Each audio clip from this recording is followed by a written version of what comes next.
Great.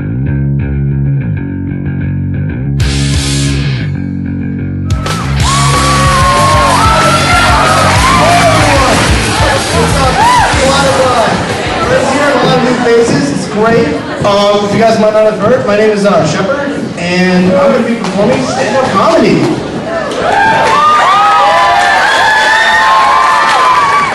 So feel free to laugh, because I know you guys came here for a good time, right? Obviously. So feel free to laugh. So, you know,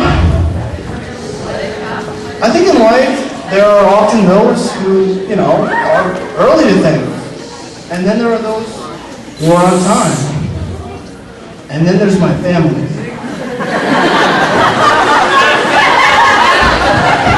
a matter of fact, getting here today, I was actually running a little bit late. You know, I was driving the car and stuff. My mom was driving me, of course. And out of nowhere, she's just like, Shepard! And I'm like, yes? We need to go to the IGA! What for, Mom? We need bread, butter, and eggs! Mom, we have to go to the school. We're running late. I have a gate to go to. No, we really need bread, butter, and eggs right now. Now, I'm sure you guys have all heard of the IGA before. It's a great establishment. Only, you know, sells food. And it's the only place that doesn't close before 4 in town. Seriously. And if you guys also know my mom, you also know I'm probably going to have to go to the store. No questions. So, my mom drives me up to the store, drops me off and gives me some cash, and I'm walking up to the door, when all of a sudden, she's like, she shouts, Shepard, you almost forgot your recyclable bags! Now, these are your normal recyclable bags. These are not the kind with a recycle symbol or, you know, some cool design. These are the kind with Hello Kitty on them. It's embarrassing. And yes, I know, you know, they help out the planet, but what's the purpose if you're too embarrassed to even live on the planet? Seriously. So anyway, I guess I decided I'd walk in with them and walk into the IGA. The first thing I noticed, of course, is there's this flickering light just flickering on and off. Very strange. So, being the good Samaritan I am, I decided to walk up to the cashier. And I'm like, excuse me, ma'am, it looks like your front light is flickering. You should probably get that checked out. And she just stares at me like this. Are you an electrician, or are you here to be shopping? Well then, so I decide that I'm just gonna go shopping. So I walk along the aisles, and I see some Oreos, so I put them in my bag. Because I really like Oreos, huge fan. And walking along, Fruit Loops. Love Fruit Loops. Twinkies, great stuff. Double chocolate ice cream, love that stuff. So I keep putting stuff in my bag, and by the time I get to the cashier again, I've got a basket full of goodies. A bit of a buying spree almost, but for food. And first question I get, of course, is from the cashier, paper or plastic?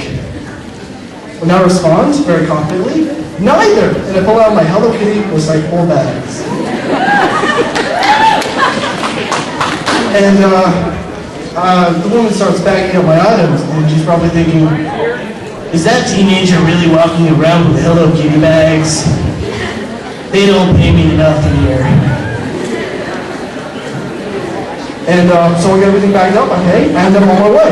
And I'm walking into the car, I get in, and the first thing my mom says to me is, so, did you get your bread, butter, and eggs? And that's when it dawned on me. I hadn't gotten all those items. Matter of fact, I hadn't gotten any of them. So my mom starts ruffling through the bag before I can answer, and she's like, Shepard, you got Fruit Loops, Oreos, Shepard, Leopold, corn, and oh, Twinkies! I love Twinkies! Works every time, folks. Try it out. So, I see there's a Avengers movie coming out. You know, all the Marvel superheroes joining together to fight crime. It seems really good. I've always really liked superheroes. I thought they were really cool. Batman, Superman, Aquaman, Iron Man. They were really cool.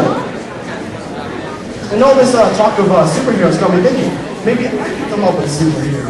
Because all you really need to do, folks, is you need a noun or an adjective, and you stick it in front of man, and you have a superhero. And I'm thinking, if I come up with a really good superhero, I can make boatloads of money. This technique is often referred to as George Lucasing. Alright, let me see here. Convenience store man. Fighting crime 24/7. Snowman. Fighting crime since winter began. And as long as the temperature stays below 32 degrees. You won't be much help if it's above, trust me.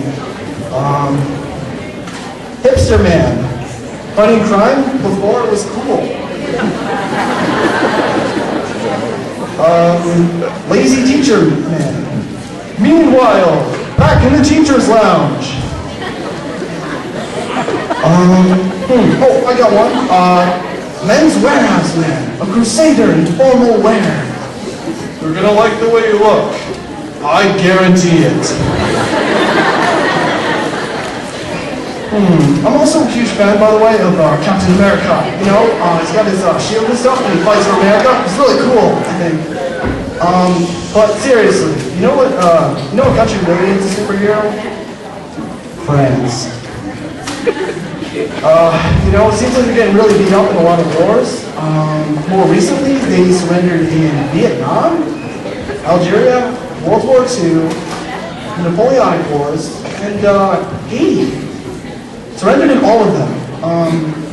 To my knowledge, there's only one war they won, and that is the 100 Years' War against England. And it took them 100 years.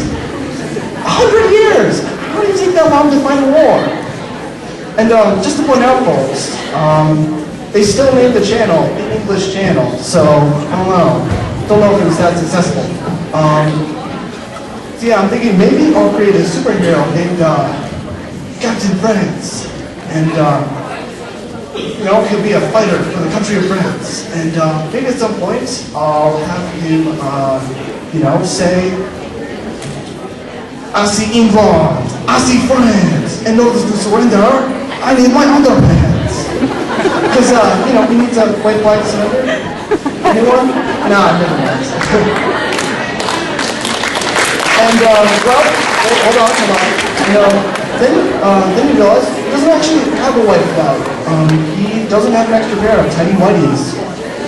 What kind of birds do we carry around 2 pairs? Seriously. It's not their style. and of course he uses telepathy to call in Men's Warehouse Man. And you get Men's Warehouse Man to swoop down and give him an extra pair of tiny whiteys that he needs. And he'd say, thank you, Men's Warehouse Man. And Men's Warehouse Man would respond, no problem, Captain France.